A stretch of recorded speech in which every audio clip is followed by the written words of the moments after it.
We have contacted the Jonathan people, and we've gotten a commitment for Is there any preconceived ideas you want to just run it out? Run it out, I think. All right. We've had Jonathan Columbia exposure, and Wonderful. We want to see the Riverside operation in historical perspective, how it happened, and the process of developing. And you use your discretion. Right.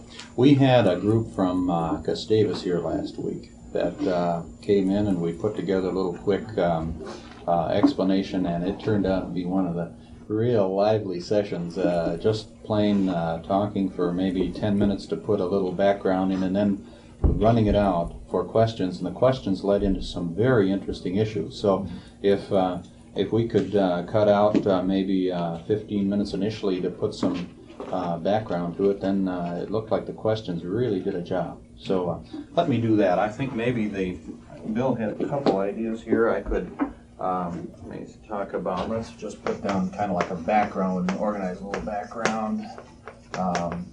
Then we I guess I would think that the public process might be a good place to hit a few minutes. Then another one would be the use of a new community framework with that. And the reason I say a new community separately is that to some extent is a private ingredient. So now we're adding a kind of a private involvement to a public process. So here we're talking about just a new community in a very broad sense. So this is kind of a broad idea. Then we all have kind of watched for years how we've traditionally worked with rebuilding of inner city areas. Then we've now added a little bit of a new dimension here that really I expect that is one of the highlights of the class as far as what is this.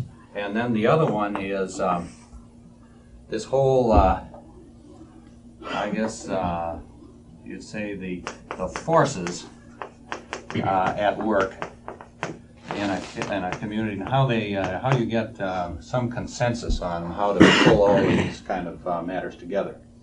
So let me see if I can hit that, and I think that would, Bill, that would kind of hit the items I think that you've talked about, and then we could talk about some coordination after that. In a background sense, most of us are convinced that a new community in town is substantially different than what we call a cornfield job. A cornfield job, you got all kinds of cleared land. You go out and make a subdivision or a plat for a new property development. You have a chance to kind of have that property sit there and stay still while you're working on it. The development process related to in-city is substantially different in that you have an existing community in which you must deal with, must recognize its values, and you must cultivate that into the planning process. And it becomes a matter of working with some fairly sophisticated existing community mechanisms of one sort or another. You have school boards, park boards, you have city councils, you have housing and redevelopment authorities, you have existing community groups, you have institutions, you have universities, and so on and so on. So we have a matter in new communities in town. You have this whole circumstance that is much more sophisticated, much more concentrated than a Jonathan or a Reston or a Columbia. In the case of Columbia, Columbia was pretty well packaged before the first dwelling units were started. It was not essentially started and evolved. It was a case where you get all your options for land, you get a lot of your political consideration, your zoning, your consideration of your utilities and services and what many people call infrastructure, which is kind of the running of all your utilities and services from the public sector in. So I'd say the Columbia that you saw and that we've looked at many times was kind of almost like in a blueprint stage before you initiate it. That would be the point that I would make in contrast to what you're seeing in Cedar Riverside. Cedar Riverside evolved. It started in a very interesting way in that two people in this area, community people that were very close to the institutional scene here. One of them was an assistant dean of the University of Minnesota in business. Another one was a student at the University of Minnesota at the time. I guess Miss Siegel calls herself a perennial student. She's always taking her last course to finish her degree. And one of them wanted to make an investment, and the other one thought of a way that possibly they could put this investment in property in Cedar Riverside area. So it started with one property, and then it started to get into a discussion with Ralph Rapson, the head of the architectural school at the University of Minnesota, as to maybe it ought to be a good idea to, if you're going to buy property for building an apartment, why not build a good one? And build one that has some architectural element to it, and so on. And then they got 2 or 3 pieces so they could build a little better site on this thing. Well, then Ralph got in discussions with him and said, really, you shouldn't really have 2 or 3 lots. You should have a half a block, because you need to kind of worry about this environmental aspect around the structure. So then they bought a half a block, and they needed another investor, so they got another investor to involve in this thing. And it's really comical the way this thing began to go. So by the time they got their 6 or 7 parcels together, then Ralph told them they really should have a whole block, or maybe 2 blocks. And so it got to be a case where things started getting larger and larger concentric circles. And by the time they got done, they had 4 blocks. And this was the 4 blocks, just this 4-block area right in here. Well, then about that time, they began to travel the country. And this was about 1963, 64. Things kind of starting in about 1962.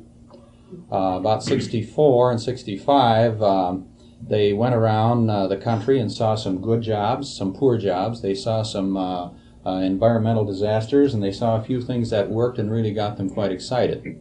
And so they came back and they asked Mr. Rapson if he could kind of put together a few other people in the way of consulting people to advise them on kind of an analysis of what are the things that seem to work, what are the things that provide better quality life in the in-city area.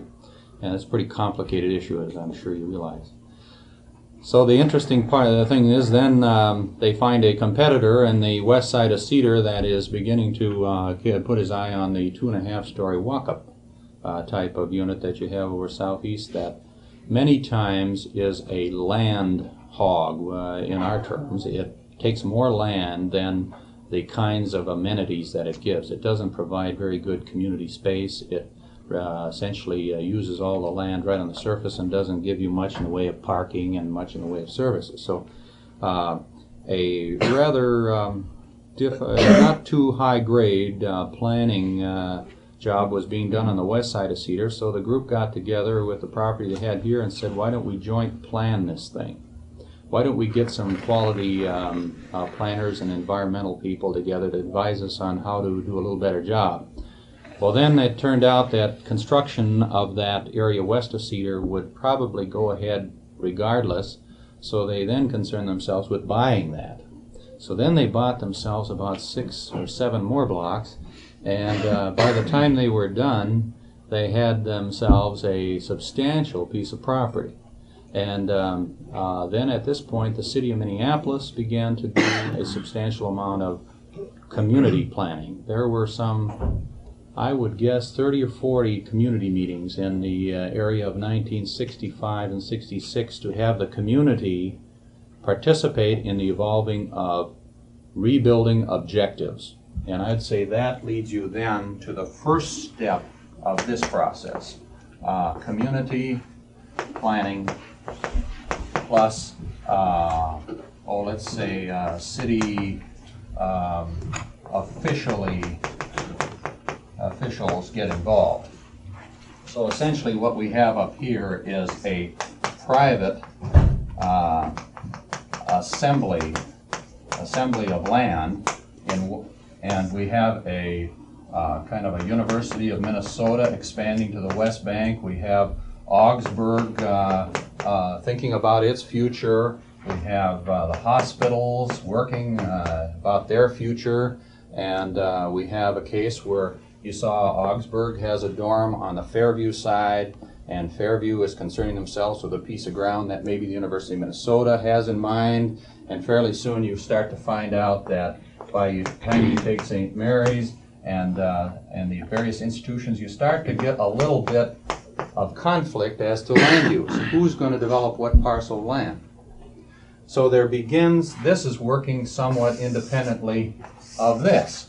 And the only thing that's tying them together is probably some discussion here. They're working together somewhat independently. So then at that point, this group got together in a kind of informal group and said, we really ought to try to resolve these land use matters. How we use the best use of the land, we ought to try to do that in some kind of cooperative way. And that was done about that time. And also this private developer began to talk to these groups about how they could do this.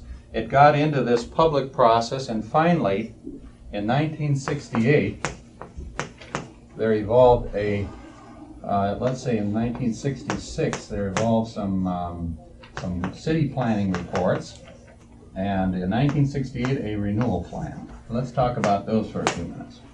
The city plan was in the form of 2 advisory reports that were, I would think, as a result of about 35 to 50 meetings in the community saying, let's all put some objectives out. So this is this is kind of like objectives of building.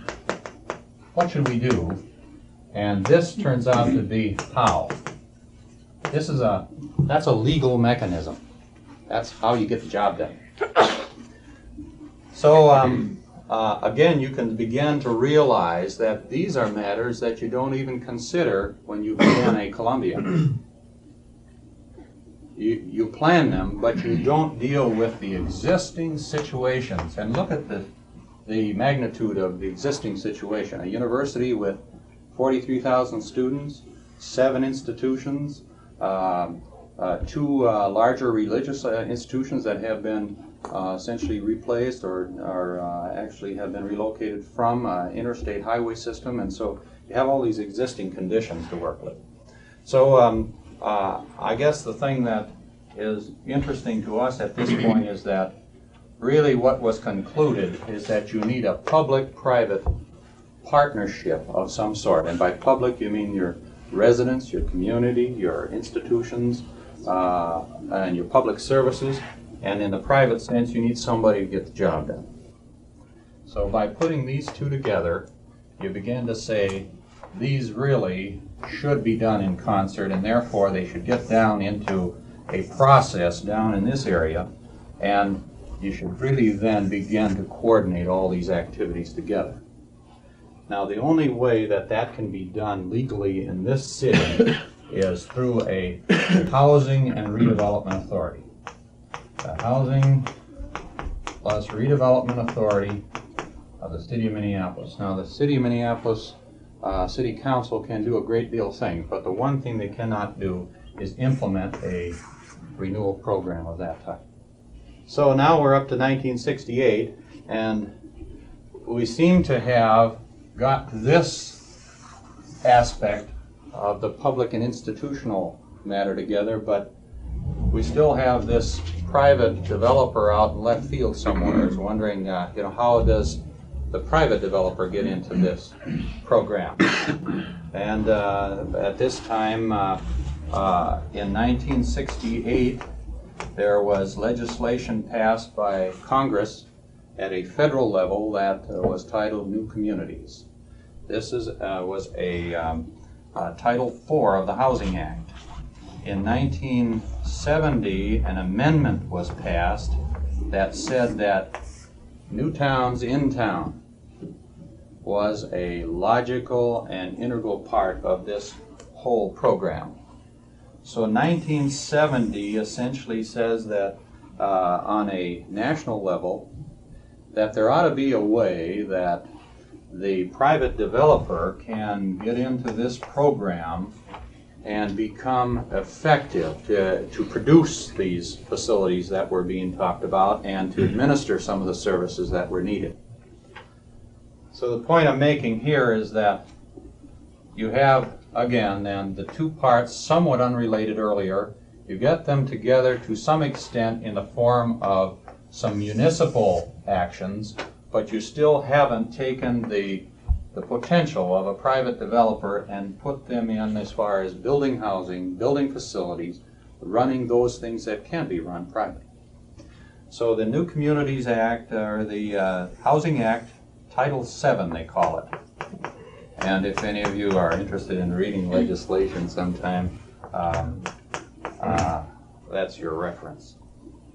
So Title VII says a private developer has a part to play. So that's probably the thing that we can best speak to here this morning. Title VII and federal assistance to new communities, and this is something that Columbia did not have, Reston did not have. These were done completely as a private venture.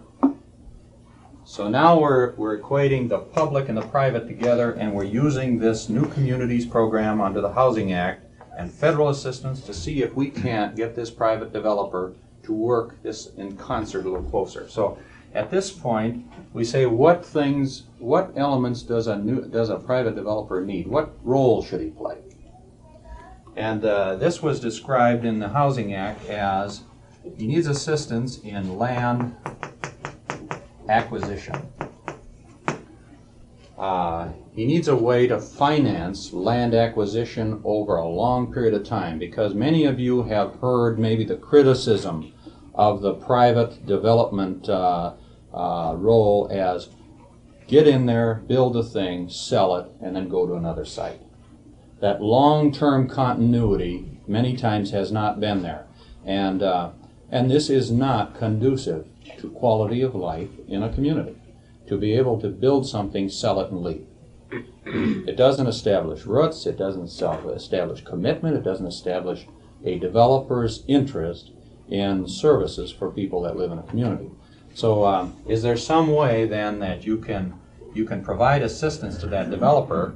And as you know, in any contract there's an agreement on two sides. So what commitments do you get from a private developer in order to do that? So it comes a box here of who does what, and this is kind of an interesting relationship. You take land acquisition, and then you take what we call holding costs. Holding costs is who pays for the taxes and who pays for the interest on the money while you're not building something. Say if you got yourself a fairly large piece of land and you're building in one area and you have the other area you're holding it, what does it cost to hold that land while you're building in one area? Because obviously you can't build in all areas at one time. And this gets to be 4% of your cost probably is on interest. You probably have 8% or 4% on taxes. We figure a lot of times about 8% on interest on your money invested in that property. And then you also have your overhead in your office of this type to be able to keep this thing going. So by the time you're done, you're up to 15%, probably 15 to 20% of your cost of any piece of ground is just to be able to plant it and to hold it and to pay the taxes and to keep this thing going. So holding costs become a very real thing around here, and I can talk for a day on that. How do you keep the shop going? So that's something that has to be faced. Then the other one is planning costs. Too often the public over here, say the public planning is done in a vacuum. By that I mean how does a public planning office know the costs that a private developer will incur in building a structure? How does a public planning office know when it's the right time to build? Because you have to have mortgages and you have to have a good number of your very technical things done and all ready to go. So you have a void in the public planning process. That needs to be done by some kind of a private, some kind of a joint planning process. So planning became important. So then you also have the case, maybe it's wise to put some utilities in advance and some public services of some sort so that this thing begins to fold in place. So then you've got utilities of one sort. So if you take those four elements, you then say that federal government has decided then, after looking at Reston and Columbia, that they might be able to help the private developer in these four areas, 1, 2, 3, and 4. Now in that sense, the federal government wasn't about to give the money away, because the federal government really is not in a position where they give a private developer anything, really. It's because politically they're in difficulty if they do. And so this was carefully structured so a loan goes to the private developer, a guaranteed loan. And the only grants that go to anybody in a new community in the way of a gift of money, that goes to the public sector. So there's a careful principle in this new communities program where the loan goes to the developer and the grant goes to a public agency, such as the City of Minneapolis, the Housing Authority. It even, in many cases, could go to a nonprofit institution. So that's probably a principle that you'd be interested in, because it is true that Reston and Columbia were built completely private with a public reaction to it, a public cooperation after the fact, kind of a, the response to this kind of proposal. But I think what happens is some pretty interesting issues came up as to, if you go to Reston, you say, how was the low and moderate income, how are the low income people taken care of in Reston? I don't know whether you asked these questions, but I have my answer. How were they taken care of in Columbia?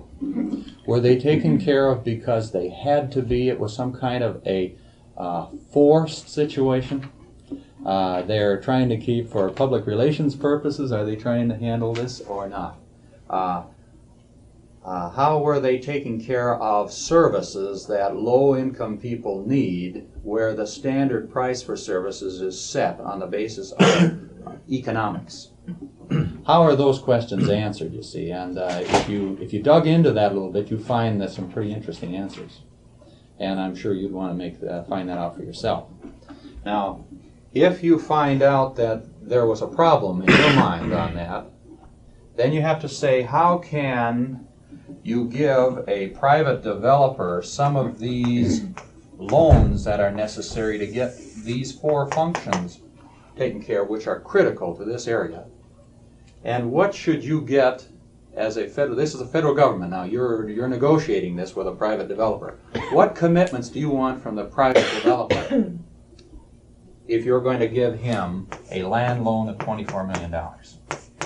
And you ought to see what that got into. That got into low and moderate income housing, low rent housing.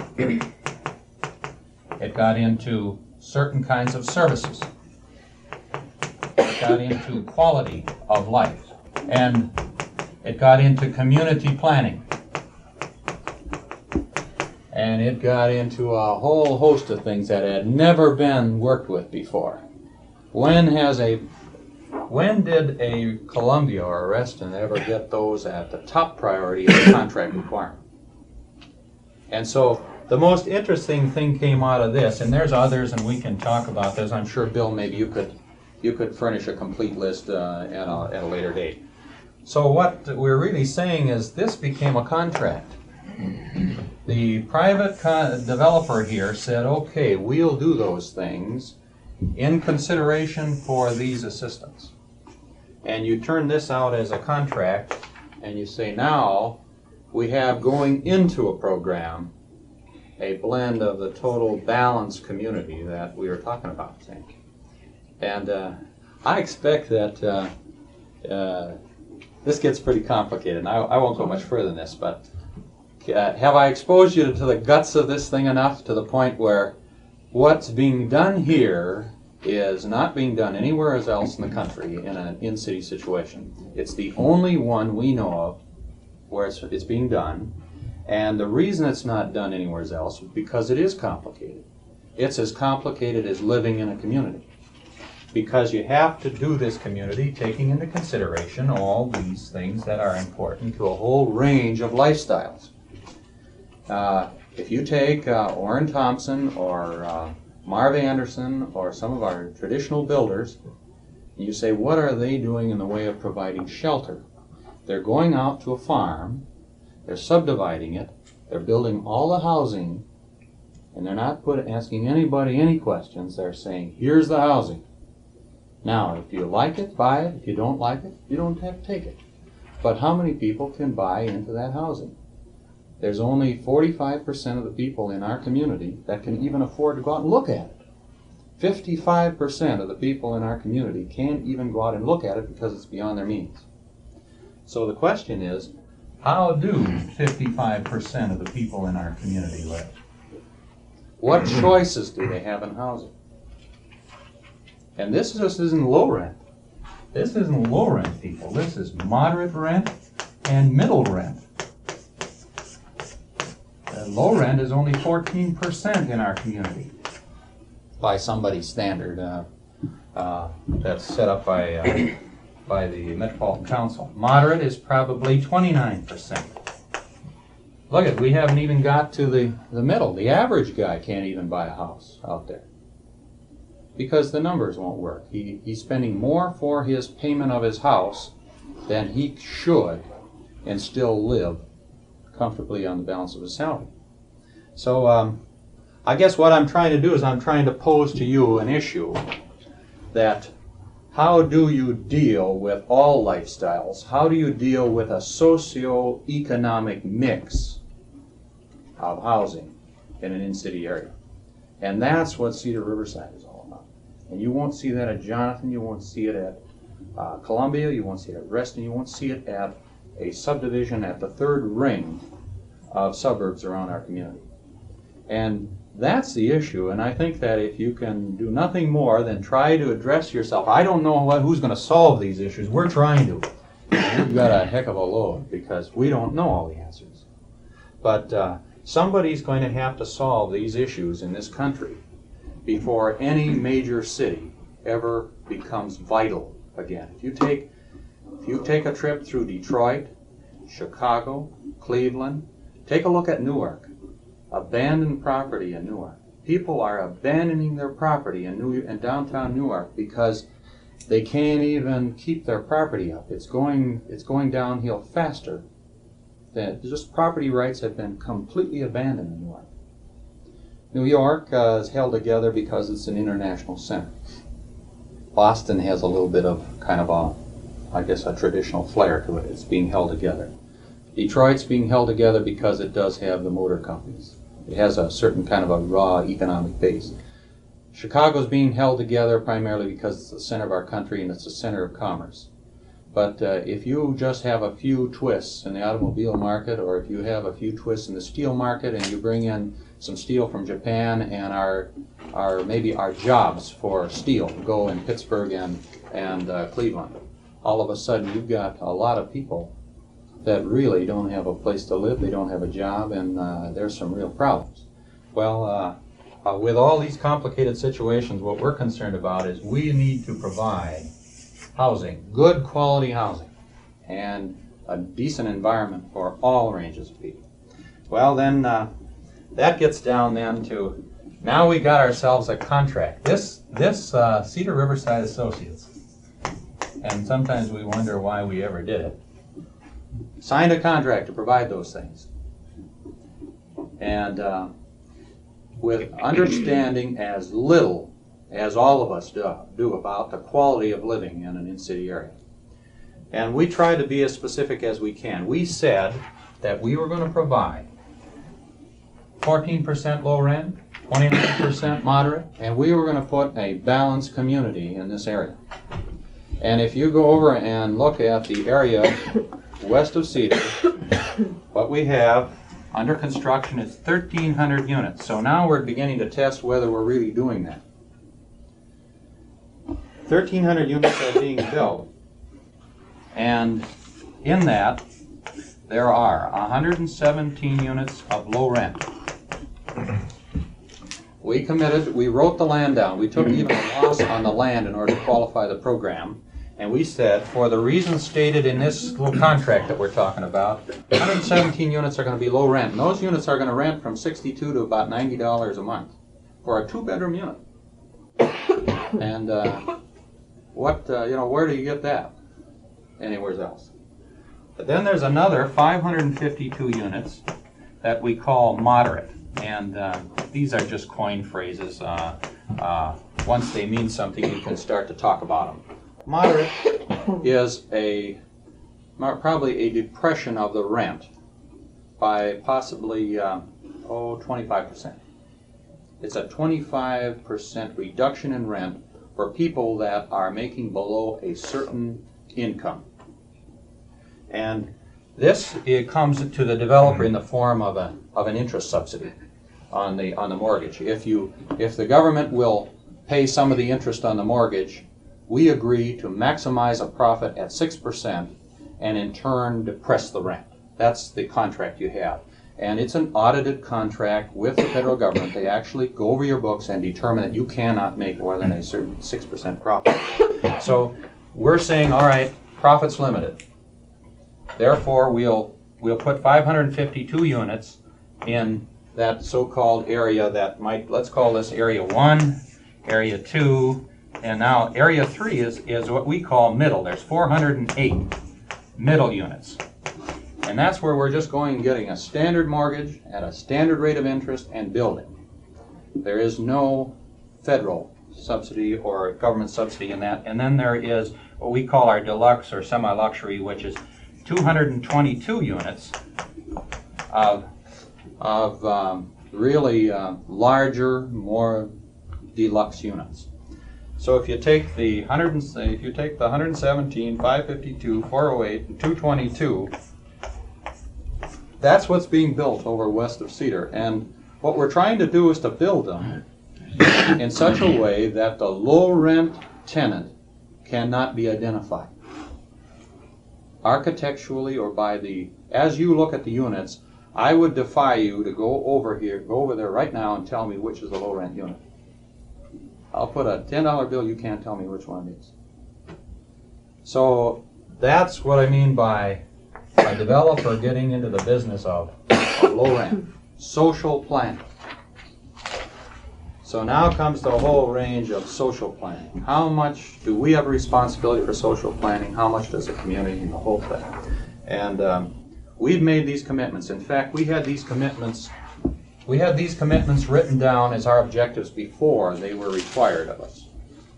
This was one of the objectives of this organization, was to put in a balanced community. So by the time we got done with this contract, we really felt we didn't commit ourselves to anything more than what we had talked about in our community already.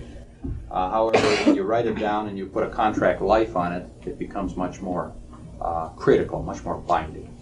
So the first 1,300, this comes out 1,299 for some strange reason. I guess that's where the top of a floor left off.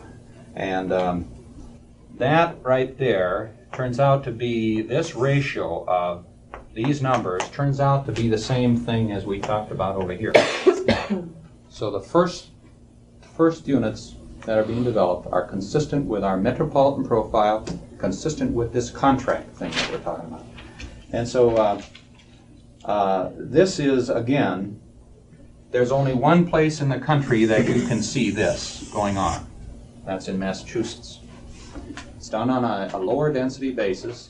It's in about the same state of progress, of completion as what we have. Is that then in Boston then, or I think it's north of Boston. Yeah. One of our staff people went out and spent some time on it, and I did not go myself. I don't know precisely where it is, but it is an interesting. So what you're really addressing yourself to in an in-town situation here has not been done. All right, then there's some real interesting other things that come to play.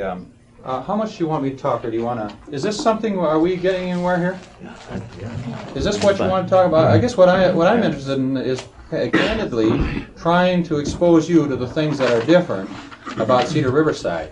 And you make the judgments, so the value judgments, and I'm sure that's what you want to do. Keep right on. Okay, you stop me when we talk too much. Okay, now let's talk about quality of life, whatever that is. Everybody talks about it, and including myself, nobody really understands it. As far as quality, why would somebody want to live in Minneapolis in Cedar Riverside?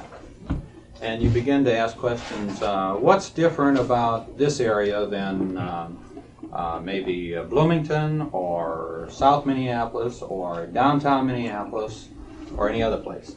And so I guess you start putting up some, what we call some objectives, or kind of the, well, what are you shooting for type of thing. So we tried our hand at that, and this sheet over here you can look at maybe in your spare time. We put down an A through H. One, social interreaction. Again, hard to define terms. A second one was privacy. A third one was self-development and education, an opportunity to cultivate yourself as an individual. D, health services. E, recreation. F, cultural opportunities. G, residential livability. And H, public safety. And depending on your attitudes and some of your own judgments, you'll place more or less emphasis on those. So we put down that A through H, and we said, how are we going to get there? And immediately the most interesting thing comes up is that if you talk about all these things at a community planning scale, you can talk about them for 20 years and never do anything. Because you're really not accountable as long as you're planning. It's when you do something that somehow the issues begin to come up, because everybody's a planner. Everybody talks about the high values of life, and you can go around on these and the rhetoric flies, and you can read the newspaper and this thing goes on and on and on. And I've been in the planning areas of both as a public official and in the private sector for about 15 or 20 years, and the safest thing in the world to do is to talk about community planning, because you never have to prove anything, because it never gets done. So you talk about scale, and let me tell you, this whole area of scale is just a fantastic thing. Community scale, again, you can talk for years, and if you want an exercise someday on really amusing one, go to the dead files of a public planning commission of all the projects that didn't get built. And you'll see miles of plans of all the great people, Doxiotis and everybody telling you how to build cities, and they're all filed. And the reason they're filed is because nobody ever got down to the hard issues. So, community scale is nice and spongy. Then let's talk about neighborhood scale. We found a neighborhood scale, and Bill can give you a little more discussion on this. Neighborhood scale of problems raises more questions than you can solve. Every time we do a neighborhood plan, or any time I've ever in my life done a neighborhood plan, I raise 20 issues and I solve 2. And so if you go to a public office with a neighborhood plan, chances are you won't get anywhere, because you've raised more issues half answered than you solve, because you don't have the capability yourself of doing them. And this is just practical politics. You can't sell a neighborhood plan from a standpoint of this office. So we found, all right, now we're stuck at a neighborhood level. Now this might be, in Cedar Riverside, this is 341 acres. Neighborhood might be 25 acres. Let's talk in people. This is maybe 30,000 people, and a neighborhood plan might be, say, 5,000 people, 5,000 to 7,000 people. That's what I think the Planning Commission calls a neighborhood. You've really got a lion by the tail on a neighborhood plan. Now let's go to another one. This is a project scale. If you were to build a neighborhood costs $100 million. And if you want to build a neighborhood, you know, start taking investments. Where are you going to get $100 million? It's not, I don't know anybody who's done it lately. Columbia did. Columbia got it. The only thing is they went, I think they capitalized, I suppose Columbia must be worth $1 billion. So I'm just grabbing something. And I expect they've been at it, what, 10 years. So if you talk about money and time, they probably started with $1 million, I would guess.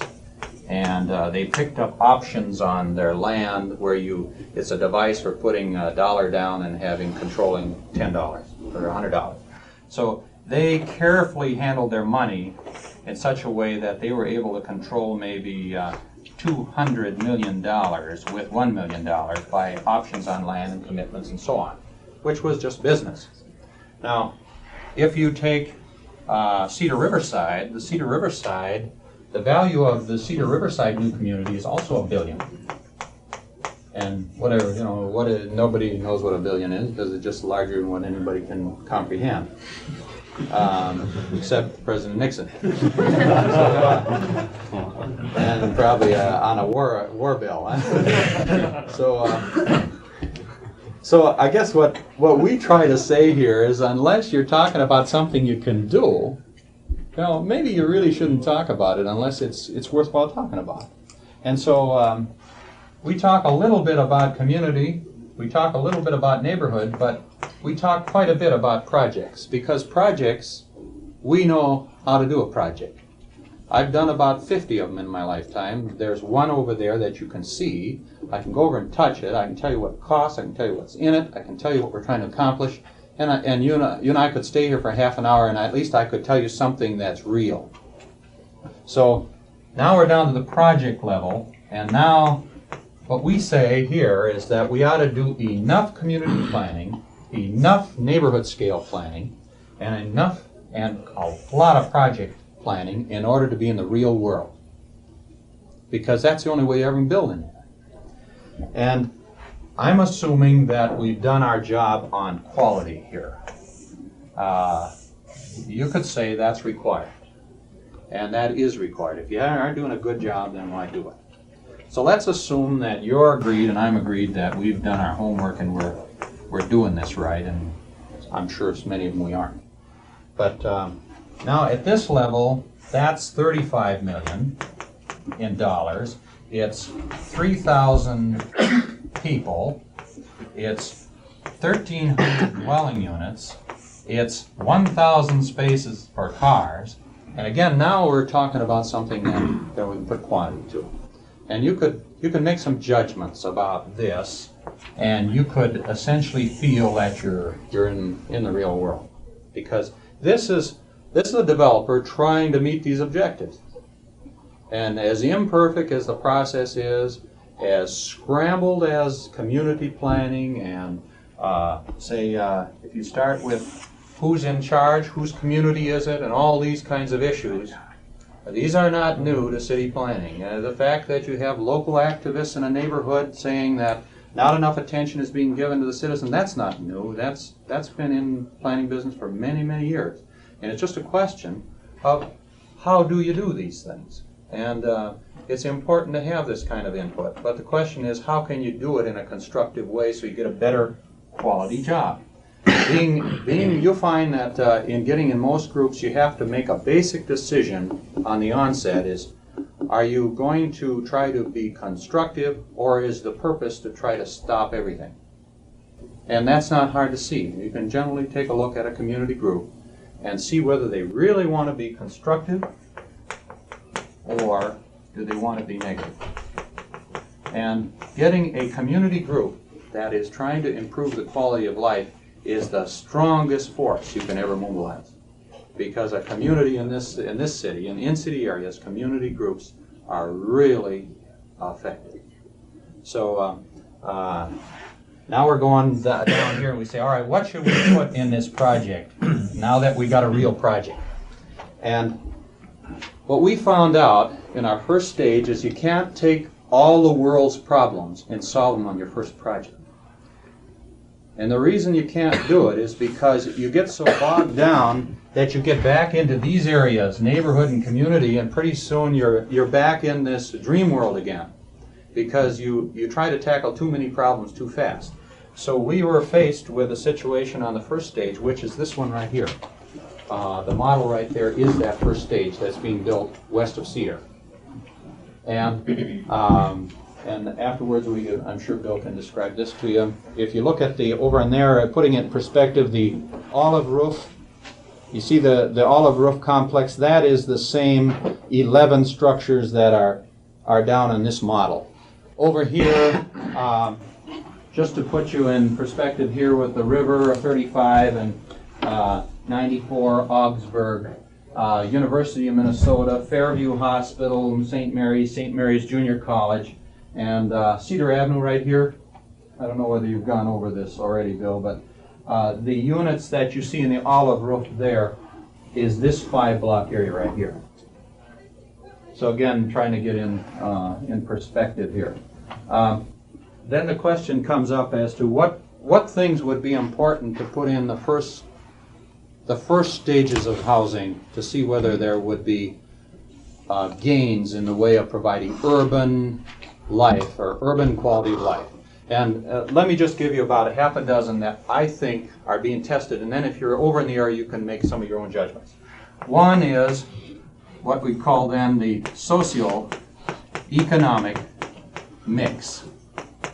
This thing we talked about over here on the low, moderate, middle, and semi-luxury housing, that was attempted, and that was considered to be so basic to urban lifestyles that you couldn't pass that up on your first group. So that is being undertaken, and the question there is, can you provide low-rent housing without having an identification on the front door that this is a low-rent family, the kids are project kids, they're being supported by the government, and all the stigma that goes with the identification of a low-rent unit. So that was the first attempt. The second one is neighborhood facility. Most of you have been in a church that cost $500,000 to build and is used 1 day a week. And if you want to, or let's say a community space that's half used, and you wonder about the economics of that, how can you build a large facility and not use it fully? Is there some other alternative in living in the in-city area where you don't have to build a certain kind of a shelter, a certain conventional style of architecture, and then go through with a very limited use just because it needs that identification? And those kind of questions are seriously being challenged nowadays. How much money do you put into facilities, and how much money do you put into programs of service that pay for heat, light, rent, leadership activities, and so on? So the question of facilities, and in this project, then you'll see that we're trying a demonstration here. These two buildings here and this one right here, and you see the steel is being put up on the plaza. And what's being attempted there is, can a private developer put up a school and lease it to the school board? If you look at the way schools are normally planned or have been in the past, it's not a real credible type of thing. You build your housing and then you find the worst piece of ground, dedicate it to the school board, and have them build a school after everybody's in there. Then you get the bond harangue, and you vote them up and you vote them down, and everybody gets into an emotional lather, and they get misinformed, and the whole thing you've got is, how do you have your citizenry know what it is that they're paying for or what they need? And it goes around and around, and I'm sure all of you have been in these bond issues and everything else, and it gets to be a battle. Is there some way to avoid all that fracas? Well, maybe the thing to do is to try to determine in advance how many people are going to live in the community. And maybe to plan in advance that the school ought to be in the middle of the community, and there ought to be a school built at the same time the housing unit's built. And that maybe the school doesn't have to be a school that looks like this, with a, it doesn't have to look that way. Isn't there some other form? I'm sure your classes can be conducted better at Columbia than they can at Augsburg about that subject. So, or here. So what we're really saying is let's start a module of space concept. Let's just put space, shelves, not completed interior space, but shelves, outside shelves of boxes. What we're doing is we're putting boxes around.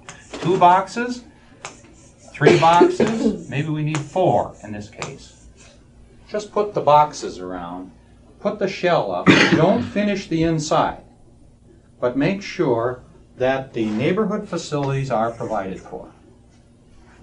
Now, in those steel frames that you see on the plaza there are commitments made to a health service, daycare facilities, an educational component in a daycare facility. There's a module for school, there's a module for food, there's a module for cake and steak, I guess, if you put it that way. Deli, a delicatessen type of thing. There's a module for religious coordination. There's a module for theater and arts. And whether they're used initially or not is not really the issue. It's that the space is there for people to use them, because all the things that we put together in the way of planning in these objectives that we talk about say that if you think it's important to have self-development and education, then you got to have it somewhere. So why not have it in the right place going in? And the only way we know is to have it in the center of your community where it's convenient to everybody. We don't know what to put inside, but we know it's needed. So that is being done, and I'd be interested in your comments on. There's 3 boxes being put up, maybe about how many modules, Bill? Maybe a dozen? About a dozen modules, and we even at this point don't know how to finish the interiors, and that's a good thing, because if we knew how to finish them, we probably would have made a mistake and gone ahead and finished them wrong. Because how do you know how to finish them if the person who's running the shop doesn't have a chance to go in there and say how to finish them? So again, we have a cost problem, but nevertheless, that's in. That's the second one. The third one is to get the automobile out of there and tuck it underneath. You'll see that whole plaza is a cover. The plaza that's in this model here is a cover on 865 spaces. Cars go in the ground underneath that plaza. And we think that's a visual pollutant, to have all the junkers lined up in a row right in your front yard, and then you say that the quality of life in the in-city area is to have all live happily together, and you stick all the junkers in the front yard, line them up, and say, isn't that nice looking? And take a look at your university, take a look at your campuses, take a look at your housing, and everything all of us have done for the last 20 years is to line all the junkers up everywhere and to say they look very attractive. And all they are is chunks from salt and damaged, banged up cars. Some of them aren't so hot, some of them look grand, but is that what you want in urban living? And we've kind of said, maybe not. So take a look at that. Fourth one, some kind of architectural quality. And here's where the opinions really go wild. Everybody in this room has their own opinion of architectural style and quality. And what we tried to do is we tried to get somebody that a majority of people recognize as having some talent, and then have them do it, and then not goof them up, not have 2 guys do it. If you have a committee design something, I don't know if what do we say around here, that you end up getting a camel every time, because ever have a committee write a letter? Have you ever had a committee design something? By the time you get through, it's no good, because chances are the styles conflict, the talents conflict, the opinions, but you have more problems when you're done than you started. So maybe you're going to write a letter, if you're going to design a building, you should have one person do it and then review it in the end. So this is the process that was used, not in planning, but in design. In aesthetics, I think it's a value judgment. In planning, I think there's a great deal of input that a community and everybody can have. So planning is a discipline where I think really architecture is an art. in my field. So here, I suppose, you either call it aesthetics, or let's call it architecture. Architectural continuity or something like that. What else, John? What else in stage one would we... Maybe the central heating? Oh, we don't have that in one, no. Maybe the public walkway system, huh? Let's take the next one is a public, let's call it a public way. For those of you that have been in our, have been in Minneapolis many years or in larger cities, you'll find that traditionally what you get is a rather interesting way of building houses. Cities were laid out this way. And if you ever ask why are they laid out that way, I can tell you because I have an engineering background. A surveyor in 1850 found out that if you had streets follow straight lines, and if you put other streets this way every so often and put an alley in between, that was reasonable to lay out with a transit. And that you could tell whose property it was by running a straight line and say, John Doe owned this and Joe Doe owned that, and the center was a street. And that you had to have an alley in the back because the horses had to come in the back and the manure had to be piled in the back, and you had to live in the front because the smell was so bad. And you laugh, but this is the way Minneapolis was laid out. This is true. Now, you live here, and the reason you had two-story houses was because by the time you got through living close together for all the reasons of getting a few services, you ended up having to put 2 floors in order to go up, and you had your bedrooms on the top because the noise at the bottom and so on. You had your living at the bottom. And you take a look at 90% of the houses in this city, that's the way they're laid out. Now, you've still got the problem of the horses in the back. Now they go up the alley, and you get kind of a, that's mostly then where all the smelly business gets taken care of. And then your house is up front. Now, it's 1950. You can't take all those houses down and start over again. So what they did is they converted the back structures for cars. Then they started paving alleys, and you'll see that Minneapolis is known as a city with concrete paved alleys, but rolled oil streets. And just until 10 years ago, they didn't pave the streets. And the reason is that this situation got so bad in the back that nobody could take the car into the horse barn. Or, then when you developed the end of the block, naturally you had to put if that was developed in 1920 instead of 1850, then it was logical to put the garage back there. So you ended up having to pave the alleys and leave the streets go. And you've seen Minneapolis as a fright. It's full of chuck holes and everything, but they got a pretty good paving program in the last 10 years, and some of the neighborhoods really have some pretty good streets now. So we have rolled oil streets and we have beautifully paved alleys, just because this problem got so bad. And I guess what I'm saying is, this is how cities have been built in the past. They evolved. There's no logical way why this whole thing got done. Have you ever tried to lay a sewer out around a corner? You will never see a round sewer, because if it plugs up, how are you going to clean it?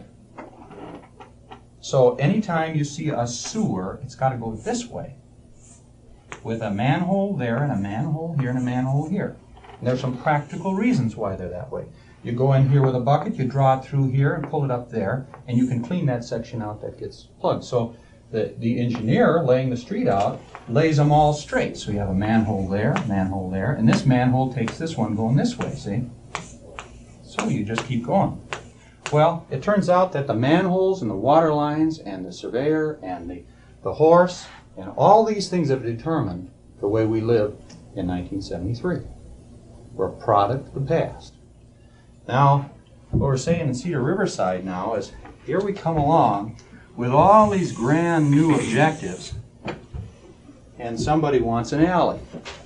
Or somebody wants to have, let's say here's a street. This is a street, here's a boulevard tree, and all the roots on the boulevard tree raise all the curbs up, and they throw the curbs up, and then the thing gets out of line and you have a puddle of mud on the corner, and then you have right here a 6-foot wide boulevard strip that is too narrow for the tree to grow, and so then you end up having the grass die because, you know, it's hard to keep. Then you have a 5-foot walkway here so that if you get the puddle here and you get the salt in here and you get the car going by fast enough on a one-way street now, you can get this person wet with a salt spray. And then over here, you now have your house. And what really happens is that these things don't add up any longer. And so what we're saying is, why even have the person walk there anymore? Let's take the person and put him in the middle of the community. And let's not even have the car there at all. So you end up saying, here's 5-block site. Now we've taken the street in the center of that project over there, and we vacated it. We wiped it out. Now we've got a street here and a street here. Then we said, why don't we put all the cars underground in this box? And that's 865 cars. Then let's put everybody in housing up high. Let's put them up around in here.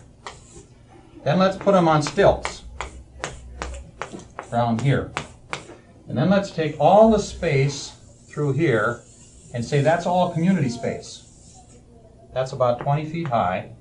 Now the car is down below here, and the people are living up in here. Then, now let's put a cover on the parking ramp, and let's, between this and this, there's about 20 feet.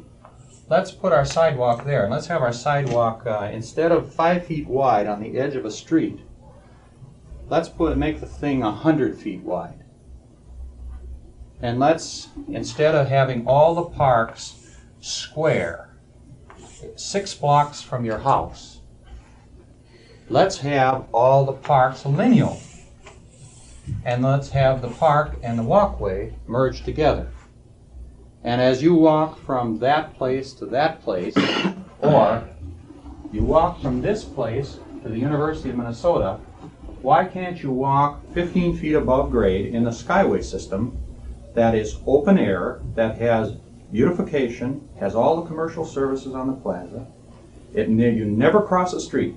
None of the kids would ever cross the street in this community. And I don't know if you're on the corner here a couple of days ago when that one car came by and took a pedestrian and just floated them through the air. And I don't think the person died. But all you have to do is just see that about every 6 months. And that's what happens. Every 6 months somebody gets belted right down Riverside here. And when you see one, it really chokes you. And you say, all right, nobody ever crosses a street in this community that we're trying to dream up here. So then you end up saying 15 feet off the ground, you can take all the large trees, you can put in grass on this thing, you can put a walkway, you can put an outdoor eating area, you can put pools, art, sculpture, you can do anything you want with this thing. And this in turn then becomes kind of the whole urban living quality centers around the middle of the block instead of this crazy scheme we just concocted that we inherited. I'm just suggesting these to kind of think about them a little. So as you look at stage 1, see whether this public way concept makes any sense to you. And when we got down to number 5, we found we couldn't swing any more of those ideas that we were setting out in front of us. So we thought these 5 were the most important and that we would try our hand at those. And again, this isn't being done anywhere. So we don't know whether they're going to be successful.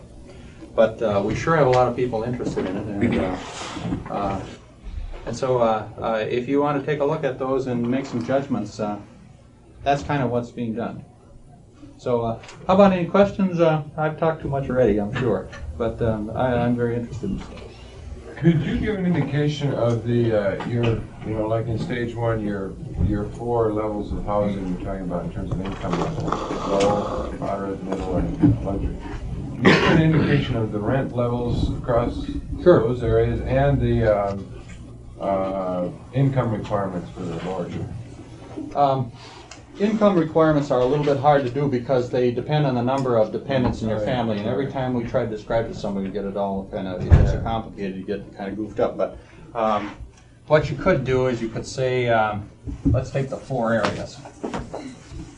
This is really what I think this is, again, the reason I think this is an important question, because that deals with that sheet over there, rather than traffic or cars or parking.